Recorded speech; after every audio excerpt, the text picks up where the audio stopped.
राम राम जी, कैसे हैं आप लोग। बीसीसीआई के द्वारा जो सिलेक्शन कमेटी है बीसीसीआई की, उन्होंने श्रीलंका की जो टूर है T20 का, तीन तीन T20 और टेस्ट मैच का, जो T20 है वो लखनऊ और धर्मशाला में होगी और जो टेस्ट मैच है वो मोहाली और बेंगलुरु में होगी।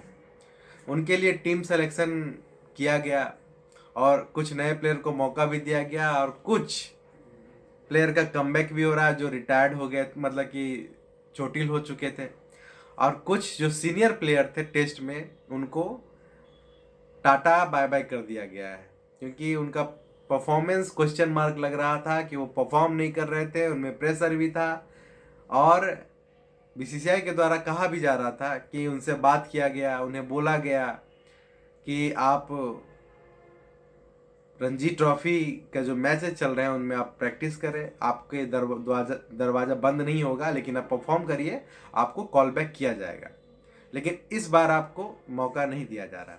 चलिए बात करते हैं कौन कौन प्लेयर को मौका दिया जा रहा है, किन्हें रेस्ट किया जा रहा है। T20 में जो लखनऊ और धर्मशाला में होने जा रहा है, उनमें जो दीपक हुड्डा को इस बार मौका दिया गया है, वो इस बार भी कंटिन्यू किया गया दीपक हुड्डा को।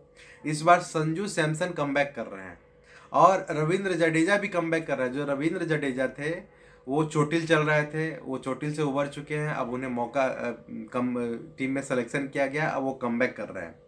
रेस्ट दिया गया कोहली को, जो कोहली अभी बैटिंग में बहुत ही स्ट्रगल कर रहे हैं, उनके बल्ले से रन नहीं बन रहा है। जिस तरह के जो 2-3-4 महीने से जो कंट्रोवर्सी उनके इर्द गिर्द चली, उनसे भी वो डिस्टर्ब काफ़ी हो गए हैं। अब इसलिए उनके बल्ले से भी रन नहीं बन रहा है, कभी कभी उनके बल्ले से रन बनता है एक आध मैच में, लेकिन वो परफेक्ट परफॉर्मेंस नहीं कहा जाएगा। इसलिए वर्कलोड को ध्यान में रखते हुए कि आगे टेस्ट मैच भी हैं, तो कोहली और ऋषभ पंत को रेस्ट दिया जा रहा है। और जसप्रीत बुमराह जो चोटिल हो गए थे, उनको रेस्ट दिया गया था, उन्हें कमबैक मिला है। वो भी जसप्रीत बुमराह को T20 में बुलाया जा रहा है। और चलिए बात करते हैं टेस्ट मैच में। टेस्ट मैच में ही मेन अंतर हुआ है, क्योंकि T20 में मैं एक्सपेक्टेड था कि कुछ प्लेयर को रेस्ट दिया जाएगा कि जो लंबे समय से टूर कर रहे थे, और नए प्लेयर को मौका दिया जाएगा, और दिया भी जा रहा है। और टेस्ट मैच में पूरी तरह से अब चेंज कर दिया गया है। कैप्टेंसी जो जो एक क्वेश्चन मार्क था, रोहित को फुल टाइम कैप्टन अब तीनों फॉर्मेट के लिए बना दिया गया है। रोहित शर्मा T20, वनडे और टेस्ट के भी कैप्टन बन चुके हैं। अब जो परफॉर्मेंस था पुजारा की और रहाणे की, वो जरूर अभी रणजी में उन्होंने सेंचुरी मारा रहाणे ने, लेकिन उस सेंचुरी उनके सिलेक्शन में कुछ फ़ायदा नहीं कर पाए, क्योंकि उनका 1-1.5 साल से उनके बल्ले से रन नहीं बन रहा है। तो क्वेश्चन मार्क जरूर लग रहा था कि ज़रूर वो ड्रॉप होंगे। और बीसीसीआई ने कहा भी कि हम प्रेजेंट फॉर्म के आधार पर ही सिलेक्शन करेंगे, अब बड़े नाम है तो कंटिन्यू बिना फॉर्म के आधार पर नहीं किया जाएगा। वही हुआ भी कि रहाणे, पुजारा और रिद्धिमान साहा को ड्रॉप कर दिया गया। रिद्धिमान साहा के जगह पे as a wicket keeper backup के ऑप्शन पे केएस भरत को मौका दिया जा रहा है। और रविंद्र जडेजा कमबैक कर रहे हैं। हाँ, अश्विन अब चोटिल चल रहे हैं, तो अश्विन के कहा जा रहा था कि उनके फिटनेस के आधार पे ही उन्हें सिलेक्शन किया जाएगा, लेकिन उनका नाम भी अभी सिलेक्शन लिस्ट में है।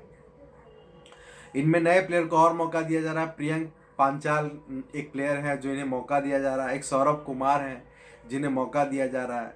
लेकिन इस पूरे घटनाक्रम में एक बात ज़रूर कहना चाहूँगा कि जो सीनियर प्लेयर थे रहाणे, पुजारा, क्योंकि इनके बल्ले से रेगुलर रन नहीं बन रहे थे, जो टेस्ट चैंपियनशिप था वहाँ से ही क्वेश्चन मार्क क्रिटिसिज्म स्टार्ट हो गया था। उनके बल्ले से जब रन नहीं बन रहा था तो बोला गया था कि आखिर बीसीसीआई इनको नाम पे क्यों ढो रही है और इन्हें क्यों नहीं ड्रॉप करके दूसरे प्लेयर को मौका दिया जा रहा है, क्योंकि बहुत से प्लेयर जो लंबे कतार में खड़े भी हैं। लेकिन उनके बात को ध्यान में, क्योंकि उस समय कैप्टेंसी दूसरे के पास थी तो वो उसी ऑप्शन के साथ चल रहे थे, लेकिन इस बार जब सिलेक्शन किया गया तो इन्हें ड्रॉप कर दिया गया।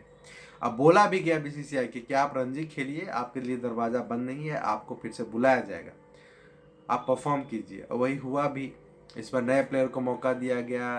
रिद्धिमान साहा का अब हमें लगता है कि उन्हें अब नहीं बुलाया जाएगा, क्योंकि बैकअप ऑप्शन के लिए केएस भरत को मौका देना अब रिद्धिमान साहा के लिए ये अंतिम ही लगता है, हमें लगता है। और रहा बात रहाने पुजारा को, हमें लगता है कि जब वो परफॉर्म करेंगे तो उन्हें मौका दिया जाएगा, क्योंकि ओवरसीज कंडीशन में जो प्लेयर एक्सपीरियंस वाले होते हैं वही अच्छे से खेल पाते हैं। देसी ग्राउंड में आप परफॉर्म कर सकते हैं देसी प्लेयर के बदौलत भी, लेकिन ओवरसीज कंडीशन के लिए उन्हें जब परफॉर्म करेंगे रणजी में तो मौका दिया जाएगा।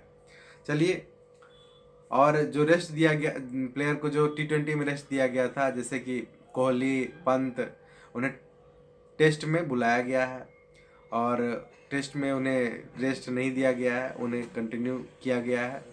चलिए, हमें भी उम्मीद है कि जो प्लेयर परफॉर्म नहीं कर रहे हैं उन्हें बाहर किया जाए, नए प्लेयर को मौका दिया जाए, अगर वो परफॉर्म करते हैं तो उन्हें बुलाया भी जाए। इसी तरह का सिस्टम बनना भी चाहिए, क्योंकि बहुत से प्लेयर हैं जो लाइन में खड़े हैं, आप नाम के बदौलत अगर परफॉर्म नहीं कर रहे हैं तो उनको मौका दीजिएगा, तो वो बाकी प्लेयर के साथ एक तरह से बहुत ही गलत काम होगा। इसलिए सबको बराबर ही रखिए ताकि मौका सभी को मिले और अपना career as a international batsman के तौर पे, बॉलर के तौर पे आजमा भी सके।